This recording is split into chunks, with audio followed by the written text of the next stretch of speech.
Girl, Orlando Brown is back once again dropping bombs on Diddy, and y'all already know, whenever Orlando opens his mouth, it's never light work.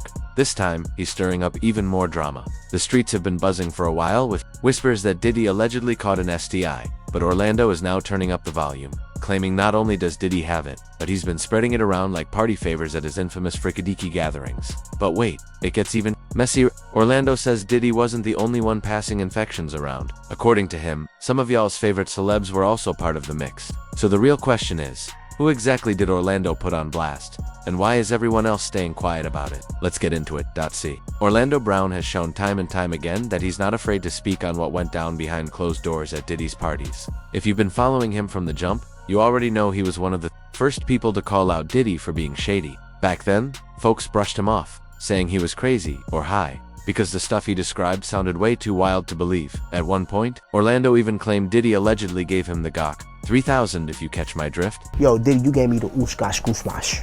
You gave me the Ushka Smuaf, the Smooth Smash. Diddy. Yeah, son. You know what I mean? You know what I mean? You gave me the Ushka Smuash. I love it, yo. I love it. You gave me the Ushka Smuash. And that wasn't all. He also spoke on how the industry preys on young, vulnerable artists like himself, breaking them down emotionally just to keep them under control. They make you buckle, bro. You know what I'm saying? Like, they make you start crying. Like, you know what I'm saying? What people do. Like, fast forward to now, and suddenly Orlando doesn't sound so far-fetched anymore. When all those disturbing revelations about Diddy started coming out, a lot of people had to admit Orlando had been telling the truth all along. And just recently, Jaguar Wright stepped in with her own bombshell, saying Diddy has allegedly been living with an STD for years, and worse, that he's passed it on to more than 20 men in the industry. He actually caught HIV, like, having, like, a lot of women. Oh yeah, let's just go down the rabbit hole of all of his sins. I'm just saying. You want to know what's wild about that though? He faced that head up. He did. And he didn't stop. And he didn't stop doing what he's done. He an advocate. Now he did that. And period. Listen to me. He faced that head up. How many dudes is running around undetectable? G. Come on. In the game.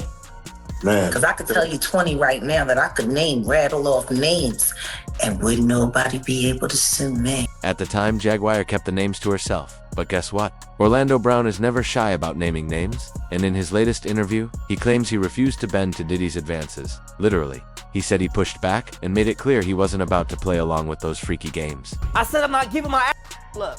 That's not a code. Ain't no code to that. I'm not bending on even no couches. Y'all ain't running up my ass. Ain't no studio for me to go go get ripped and be looking like somebody's funny. Get the out of here. None of that. And of course, in true Orlando fashion, he didn't stop there. He started dropping names, and the first ones he called out, none other than Meek Mill and Will Smith. To investigate that he has nothing to do with anything with Diddy. Man, look. You can't take back what your received. That's just like the video that's coming out with him and Will. With Will Smith getting the Will Smith. You ain't heard the Will Smith footage? Yeah. I heard about Will Smith. Then they got the Carl Winslow. Girl. At this point, Meek Mill just can't seem to shake off the Diddy allegations. The whispers have been out there for years, with the streets insisting that Meek was allegedly Diddy's special friend. And honestly, the harder he tries to deny it, the more so-called receipts pop up, making him look even more suspicious. Eventually, he may have to face it head-on because pretending it's not true is only fueling the fire. Remember when Lil Rod filed that lawsuit and spilled tea about supposedly hooking up with a Philly rapper who once dated Nicki Minaj? He didn't need to drop a name. Everyone instantly knew he was talking about Meek. Now, Meek could have played it cool, ignored the chatter, and let the rumor fade away. But instead, he jumped online and started firing off tweets, basically confirming exactly what people were already whispering. He ranted about being from Philly, saying, "I don't mess with nose candy or Molly. Nobody would even offer me that. I'm too solid for it. No man would dare try me on any gay stuff because the whole spot would get flipped." He also doubled down, saying that's why he always moves with his real friends and never hangs around industry folks alone, because even having a simple conversation requires one of his boys standing right there in the room. But then, that infamous poolside video of Meek and Diddy leaked, and let's just say, it looked way too cozy to ignore. Hey, what's up, King Son? Man, you doing it, man. You deserve it, Daddy. You putting in that work. Proud of you. I love you. And don't even get me started on the disturbing clip. Diddy's own bodyguard allegedly leaked the one showing Diddy and Meek behind closed doors. With things getting way too graphic, that footage had people's jaws on the floor. Passed out. Yo, Diddy had that man in the room. Look, yes, I put my ear to the door and I brought the phone because Diddy started going in overdrive. I ain't know what the going on, but I just heard balls slapping against cheeks. I heard struggling to take. I heard being like, yeah, daddy. When he started all that daddy this and daddy that, and then I heard some hollering and struggling like, yeah, I kept the phone there and I recorded all. Now, Meek Mill being on the list didn't exactly shock anyone, but Will Smith. That was the curveball no one saw coming. Still, when you really think about it, maybe it's not so surprising after all. Will has been battling gay rumors for decades, and Orlando claims Will himself was showing up at Diddy's infamous special parties. And let's be real, these rumors about Will aren't new. They've been floating around Hollywood for years, only growing stronger when one of Diddy's former bodyguards alleged that Diddy and Will were seen attending secretive gay parties together. You told me before that she was at a party before that they attended, and you said the party was weird. Tell me about that. I guess that's what Tupac was talking about, the Illuminati and shit. It's like Vivica Fox was with this big gay man. He was 6'9". They called him, his name 6'9". He had the red hair with big old booty and shit. Nobody was gay no more. What the is going on here? It's just a lot of weird dude. Another of Diddy's former bodyguards came forward, claiming that Diddy was allegedly involved in intimate situations with another rapper, though this time, the bodyguard didn't drop any names. Artist run out the room naked, and the artist said, "You ain't want to come up in there? It was a lot of freaky shit going on."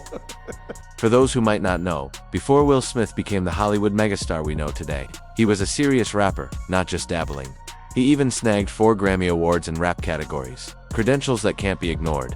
Just when you thought the drama couldn't escalate any further, Jaguar Wright raised the stakes. She alleged that both Will and Jada are bisexual, claiming they've been involved in some deeply unsettling situations with young men in Hollywood. According to her, August Alsina wasn't the only rapper caught up with the Smiths, and the most shocking part, some of these young men reportedly left the Smiths' home visibly shaken, even screaming as they walked out. And young men have left their house screaming to get away from them in their mentorship. Meek Mill. Jaguar, being Jaguar, didn't hold back. She went ahead and named some of the young rappers who were allegedly traumatized by their experiences with Will and Jada. Bashir Gray left that house screaming. August the only one that stayed, and I guess he was really sick. He needed the house. Then things spiraled even further when Will's former bodyguard, Dial, came forward with explosive accusations. He alleged that Diddy had an affair with actor Dwayne Martin, but that wasn't even the dropper. The real bombshell came from Diddy's former assistant Bill Lil, who claimed he walked in on Dwayne reportedly bending Will over. Rumors about Will and Dwayne have been circulating since the 90s, back when they first became close on The Fresh Prince of Bel-Air. Their friendship got tight, and Dwayne even developed a bond with Will's first wife, Cherise Ampino. Ironically, it was through Dwayne and his then wife Tisha Campbell that Will met Jada, who would later become his second wife. At the time, Will was still married to Cherie, but according to insiders, that didn't stop Dwayne. Some say he allegedly even played a role in Will and Cherie's breakup, with the goal of keeping Will to himself. The idea, some believe, was that these marriages could serve as the perfect cover while something else was happening behind the scenes. And here's where it gets messier. Dwayne isn't new to allegations of meddling in others' relationships. Actress Lisa Ray McCoy once publicly accused him of sabotaging her marriage, claiming he had a habit of introducing her husband to other women, which eventually led to their split. And the craziest part?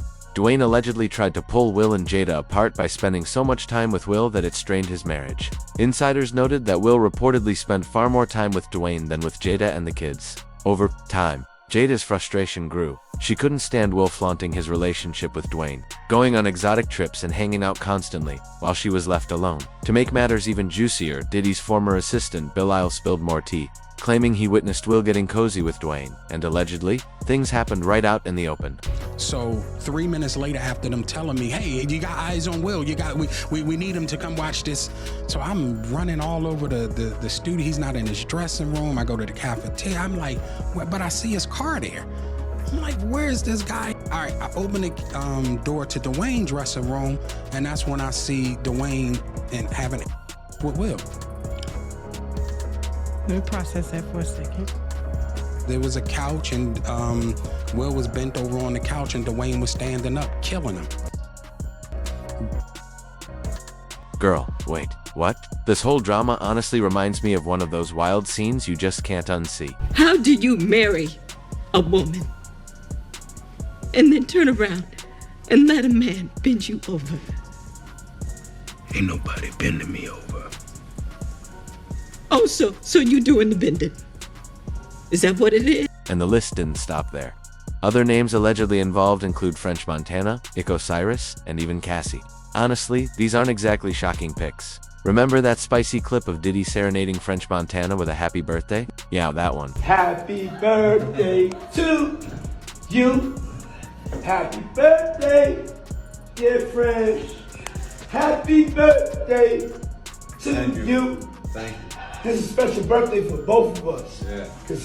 And here's where it gets even messier. Cassie is allegedly caught up to. Reports say she was sued by an escort, claiming she gave him an STI during their encounters. According to the lawsuit, Clayton named both Diddy and Cassie, alleging that Cassie not only transmitted an STD, but also forced him into sexual activity while she was menstruating. Girl, this Diddy rabbit hole just keeps going deeper the more we talk about it. At this point, we really have to ask ourselves, are we ever going to see the bottom of this mess? Anyway, let me know what y'all think in the comments below, and stay tuned for the next video.